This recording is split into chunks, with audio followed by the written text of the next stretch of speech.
Ang pag-ibig kong ito, pagkat hindi ko makakayang mawalay sa'yo. Ikaw lamang. Happy 50th anniversary. Sana ay palagi tayong bigyan ni Lord ng malakas na katawan, lalong-lalo ka na. Sana ay bigyan ka pa ng napakahabang buhay at pati ako para patuloy nating magabayan ang ating mga anak at ang ating mga apo at magiging apo pa. Ikaw lamang ang tangi kong minamahal. Basta may papangako ko sa asawa ko, hanggat nabubuhay, mamahalin pa rin kita. Parang sarili ko nakalaan lang sa aking anak at sa akin. Puso ko'y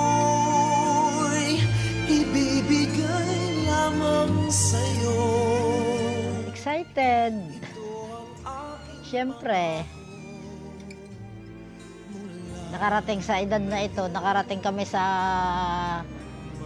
panahong ito na hindi ko namin ama naman ang nakakarating sa ganito. Minsan wala ang isa, okay hiwalay. Pero sa awa ng Diyos, narating namin ito na kami ay buong-buo. Ikaw lamang ang buhay ko, sana giliw pakinggan mo ang puso ko na mayroong sinasabi.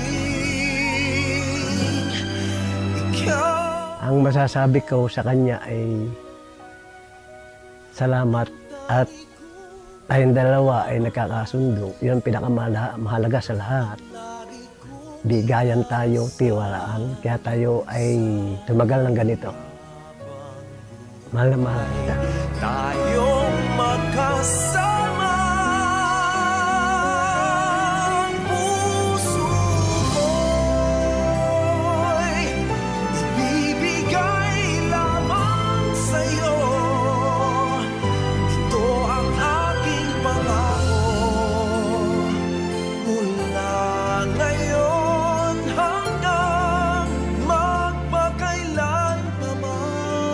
Ang pinakasekreto, itatlo lang yan. Tiwala sa isa't isa. Nagmamahalan.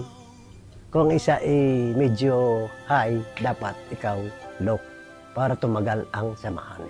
Kahit kailan hindi ko naramdaman na ikaw ay kung nagkakagalit man tayo, ikaw ang nag-a-adjust. Hindi kahit minsan mo ako pinaramdam sa akin na ako ay masama, ako ay gayon. Basta't ang pinaramdam mo sa akin ay ako'y mahal na mahal mo. Kaya ngayon, gayon din naman ang aking pinararamdam sa iyo.